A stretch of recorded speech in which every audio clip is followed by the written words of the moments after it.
बिस्मिल्लाहिर्रहमानिर्रहीम। अस्सलाम वालेकुम स्टूडेंट्स। आज हम कर रहे हैं 2022 क्वेश्चन नंबर 1 यानी एमसीक्यूज कर रहे हैं फर्स्ट ईयर अकाउंट।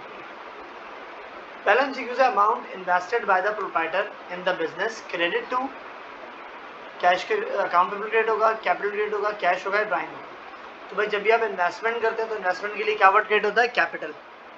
इसका आंसर होगा कैपिटल। इन्वेस्टमेंट के लिए क्या वर्ड होता है? कैपिटल होता है। यानी जब भी इन्वेस्ट करोगे आपकी ऑनर्स इक्विटी बढ़ जाएगी, तो कैपिटल लिखते हैं उसके लिए। Generalise is made in this order, ascending, descending, chronological, alphabetical. तो इसका आंसर है क्रोनोलॉजिकल ऑर्डर। और क्रोनोलॉजिकल ऑर्डर का मतलब होता है डेट वाइज, यानी सीक्वेंस से आप ट्रांजैक्शन रिकॉर्ड करते हैं। पहले यानी जनवरी 1 आएगी, फिर जनवरी 5, फिर 10, फिर 15, इस तरह आएगी। ऐसा नहीं होता पहले जनवरी 1 आ रही है, फिर 10 आ रही है, फिर 5, नहीं। तो क्रोनोलॉजिकल ऑर्डर कहते हैं कि भाई डेट वाइज सीक्वेंस से आप ट्रांजैक्शंस को रिकॉर्ड करेंगे। ठीक है। नेक्स्ट है cash withdrawal from business by the proprietor is credit to cash account. पैसा निकाला है, जब पैसा बिजनेस से निकालेंगे तो इसकी एंट्री होती है ड्राइंग डेबिट, और कैश चला गया क्रेडिट होता है। तो क्या क्रेडिट होगा आपका? कैश क्रेडिट हो जाएगा। ठीक है। नेक्स्ट आते हैं increase are debited to these accounts. भाई एसेट और एक्सपेंस इंक्रीज होते हैं डेबिट होते हैं, बाकी लाइबिलिटी, ऑनर्स इक्विटी और रेवेन्यू तीनों इंक्रीज होते हैं तो क्रेडिट होता है। तो भाई कौन सा अकाउंट डेबिट होता है? एसेट्स और एक्सपेंस डेबिट होता है। नंबर 5 पे आते हैं if assets and capital are ₹1 lakh and ₹20,000 respectively the value of liability will be. तो भाई अकाउंटिंग इक्वेशन होती है assets is equal to liability plus owners equity. तो एसेट्स आपका 1 लाख है, लायबिलिटी आपकी जो है वो सवाल में गिवन नहीं है, और कैपिटल 20,000 है। तो लायबिलिटी और कैपिटल दोनों को प्लस करो तो क्या आता है? एसेट्स आता है। तो 1 लाख का एसेट्स है, 20 आपकी क्या है? कैपिटल। बाकी 80,000 आपकी लायबिलिटी हो जाएगी। ठीक है, माइनस करके ना 1 लाख माइनस 20 आपकी लायबिलिटी आ जाएगी। नेक्स्ट पे आते हैं if loss is ₹4,000 revenue 15,000 the amount of expense will be. अगर कभी लॉस होगा तो उसमें एक्सपेंस ज़्यादा होता है, रेवेन्यू कम होता है। ठीक है ना। तो अब लॉस आपका 4,000, रेवेन्यू 15,000 है, तो एक्सपेंस कितना होगा? तो भाई क्या ना फॉर्मूला कुछ होता है, loss is equal to expense minus revenue. तो रेवेन्यू इज इक्वल टू के बाद माइनस में है, जब इज इक्वल टू की दूसरी तरफ जाएगा तो प्लस हो जाएगा, यानी लॉस 4,000 है, प्लस करेंगे उसमें 15,000, तो क्या आ जाएगा आपके पास? 19,000 आपका एक्सपेंस आ जाएगा। ठीक है, नहीं ऐड करके तो यह गया 19,000 आपका एक्सपेंस हो जाएगा। नेक्स्ट पे आते हैं, आगे बढ़ते हैं इसका। फिर number 7 trial balance is use to check the arithmetic accuracy of. Trial balance क्या चेक करता है? Arithmetic accuracy of ledger and balances. ठीक, लेजर अकाउंट बैलेंस, लेजर के बैलेंस की एक्यूरेसी चेक करता है कि अकाउंट बैलेंस है, हो रहा है या नहीं। ठीक है। नेक्स्ट है number 9 this account balance normally appears in debit column of a trial balance. तो भाई अकाउंट पेबल लाइबिलिटी क्रेडिट होती है, अनअर्न्ड भी लाइबिलिटी क्रेडिट होती है, फीस इनकम रेवेन्यू ये भी क्रेडिट होता है। अनएक्सपायर्ड इंश्योरेंस प्रीपेड इंश्योरेंस का दूसरा नाम है, और प्रीपेड आपका एसेट्स होता है। एसेट्स का बैलेंस किधर आता है? आपका डेबिट साइड पे आता है। ठीक है। नंबर 9 पे आते हैं freight on merchandise purchase is a part of. भाई कॉस्ट ऑफ गुड सोल्ड का पार्ट होता है ये फ्रेट यानी ट्रांसपोर्टेशन। जो फॉर्मेट होता है कॉस्ट ऑफ गुड सोल्ड का, ओपनिंग में परचेज और ट्रांसपोर्टेशन या फ्रेट ऐड करते हैं, लेस करते हैं, purchase and purchase discount, net purchase आता है। ओपनिंग में नेट परचेज प्लस करते हैं, मर्चेंडाइज अवेलेबल फॉर सेल आता है, मर्चेंडाइज इन्वेंटरी एंडिंग लेस करते हैं, कॉस्ट ऑफ गुड्स सोल्ड आ जाता है। नंबर 10 पे आते हैं this is not classified as revenue. तो भाई क्या सेल? सेल्स रेवेन्यू है, credit sales revenue, fees and ये भी रेवेन्यू है। Sale of fix asset, asset बेचा आपने, ये रेवेन्यू नहीं होता आपका। ठीक है, क्योंकि एसेट जा रहा है ना।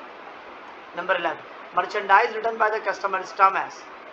कस्टमर अगर मर्चेंडाइज वापस करता है तो हम क्या कहते हैं? सेल्स रिटर्न कहते हैं। क्या कहते हैं? Sales return. कस्टमर ने मर्चेंडाइज वापस करी, मर्चेंडाइज वापस आ गई, तो किस नाम से रिकॉर्ड होती है? सेल्स रिटर्न के नाम से। नंबर 12 पे आते हैं this document is send by customer on return of merchandise. तो भाई कस्टमर जब मर्चेंडाइज वापस करेगा तो उसकी एंट्री होती है sales return debit account receivable credit. तो क्रेडिट नोट बेसिकली रिसीवेबल की पॉइंट ऑफ व्यू से बनेगा, और डेबिट नोट आपका अकाउंट पेबल के पॉइंट ऑफ व्यू से बनेगा। तो अब यहाँ क्या होगा? Sale return debit account receivable credit होता है, तो इसलिए क्रेडिट नोट बनता है। सही है। अच्छा, और अगर क्या नाम है, पेबल या रिसीवेबल दोनों में डेबिट होता तो डेबिट नोट बन रहा होता। नंबर 13 पे आते हैं in cash book discount receive is recorded in credit side. Discount मिलता है आपको, यानी कि आपने क्या किया? परचेज डिस्काउंट दिया। सेल डिस्काउंट तो कस्टमर को देते हैं आप, और डिस्काउंट रिसीव करते हैं किससे?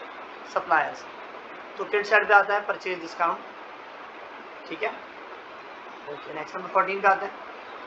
पेटी cash book does not contain, पेटी कैश में छोटे मोटे खर्चे रिकॉर्ड होते हैं, बड़े खर्चे रिकॉर्ड नहीं होते। जैसे यहाँ लिखा है परचेज ऑफ लैंड, लैंड क्या आपका फिक्स एसेट्स है, ये आपका पेटी कैश में रिकॉर्ड नहीं होता, ठीक है ना।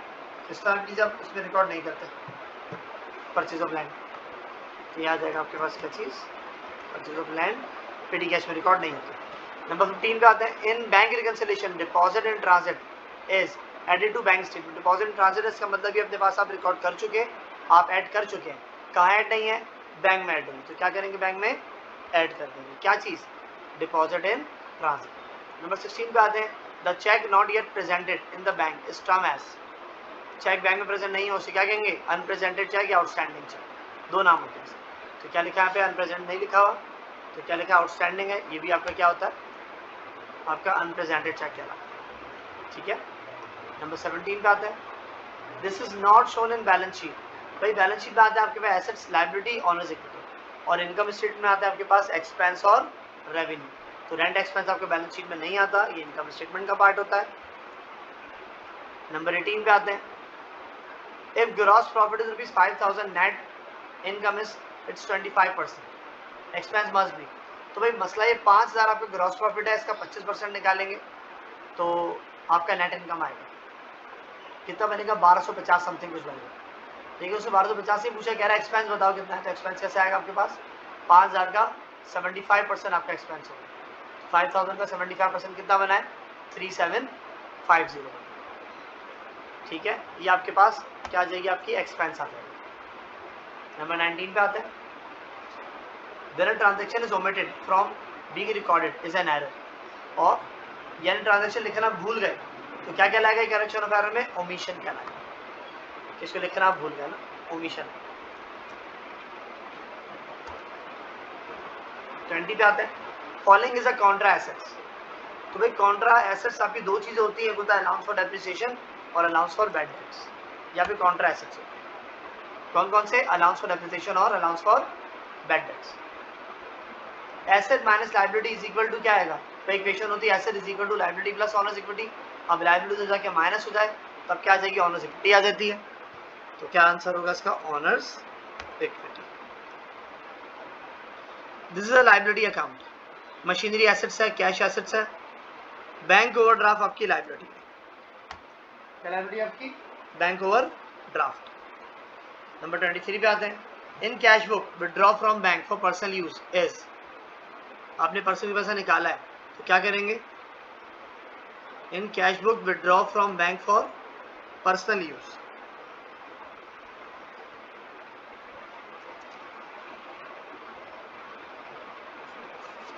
ये पर्सनल यूज है, ऑफिस यूज तो नहीं है कहीं। ओके भाई, तो cash withdraw from bank for office use I think,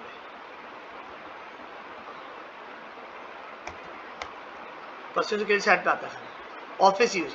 अब पर्सनल यूज के लिए आपकी ड्राइंग होती है बेसिकली, उसको क्रेडिट साइड पे आती है, लेकिन जो ऑफिस यूज के लिए ड्राइंग होती है वो किधर आएगी? बोथ साइड पे आती है, क्योंकि कैश ऑफिस में आया और बैंक से पैसा चला गया, रिकॉर्डेड ऑन बोथ साइड आएगा, ठीक है। नेक्स्ट, क्योंकि एक तरफ आपका कैश आ रहा है ऑफिस में और बैंक से पैसा जा रहा है। तो the correct equation is expense is equal to sales minus gross profit, expense equal to revenue minus net loss, expense equal to net loss plus revenue, ये करेक्ट इक्वेशन है। तो एक्सपेंस फॉर्मूला क्या होता है? Net loss is equal to expense minus revenue. अब क्या किया? Net loss उस तरफ लेके जाओ या फिर रेवेन्यू माइनस है रेवेन्यू को सब लेके जाओ, तो नेट लॉस से रेवेन्यू प्लस हो जाता है। तो इसका आंसर 24 क्या होगा? Net loss plus revenue. Total assets are equal to, asset किसके बराबर होते हैं भाई? Total liability, income, capital. तो total assets is equal to equities, जो बैलेंस शीट का क्वेश्चन है ना, एक तरफ एसेट्स आता है दूसरी तरफ इक्विटीज आती है। नेक्स्ट पे आते हैं। All cash receipts and payments are recorded in, किसके रिकॉर्ड होते हैं भाई? कैश बुक में रिकॉर्ड होते हैं। कैश का आना और कैश का जाना किस में रिकॉर्ड होगा? कैश बुक में। Credit sales of merchandise is recorded in, credit sale है तो स्पेशल जर्नल में रिकॉर्ड होता है, यानी सेल्स जर्नल में। 29 पे आते हैं, the excess of gross profit over the total operating expense. भाई ग्रॉस प्रॉफिट ज्यादा एक्सपेंस है तो क्या कहलाएगा आपका, नेट प्रॉफिट कहलाएगा।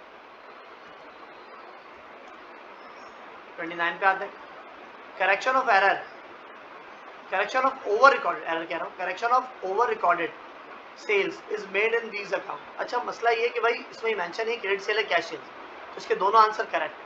जो इंटर बोर्ड की मीटिंग थी वहाँ उन्होंने इसके दोनों आंसर मार्क किए हुए थे कि दोनों आंसर सही, credit sale account receivable sales भी सही है और कैश डेबिटर सेल्स भी ठीक है। Expense due but not paid is shown as liability. खर्चा हो गया अब तो पैसे नहीं दिए तो क्या है, वो आपकी लायबिलिटी है ना कि पैसे देने। अर्नड इनकम इज अर्नड आपकी लायबिलिटी होती है, सही है ना, एसेट्स है ना कैपिटल है ना एक्सपेंस है, ठीक है, लायबिलिटी होती है।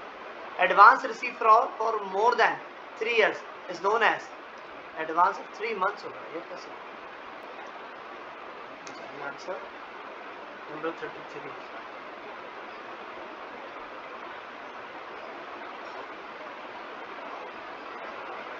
सॉरी 3 months होगा, advance receive from more than 3 months, यहाँ तो नहीं होगा, is known as current liabilities, ठीक है ना। जो मंथ्स वगैरह बात क्या कहलाते हैं, अभी करंट लायबिलिटी कहलाते हैं। फिर आएंगे number 33, the owners claim on the owners equity कहलाती है आपकी।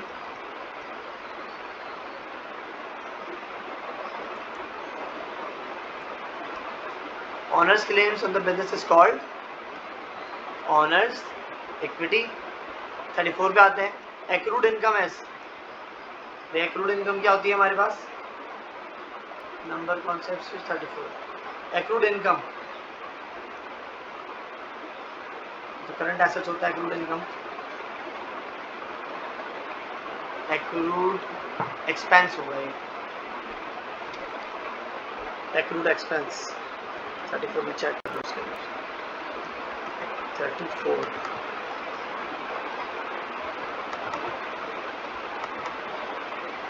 34 क्या है ये, मतलब इस करंट एसेट्स है, ठीक है। एक्रूड इनकम क्या आपके पास, करंट एक्रूड इनकम क्या कहलाएगा, current assets, accrued income is current assets. Number 35 पे आते हैं, merchandise entry shown in balance sheet.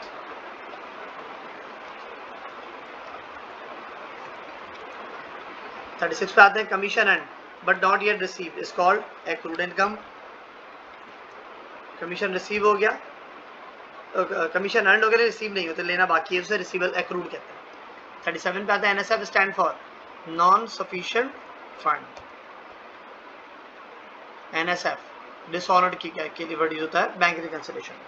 Cell is also known as revenue, sale को रेवेन्यू भी कहते हैं आप।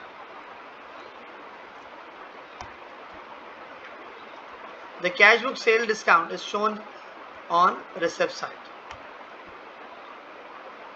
सेल डिस्काउंट कैश बुक में रिसिप्ट साइड पे आता है और परचेज डिस्काउंट पेमेंट साइड पे यानी क्रेडिट साइड पे आता है, सही है।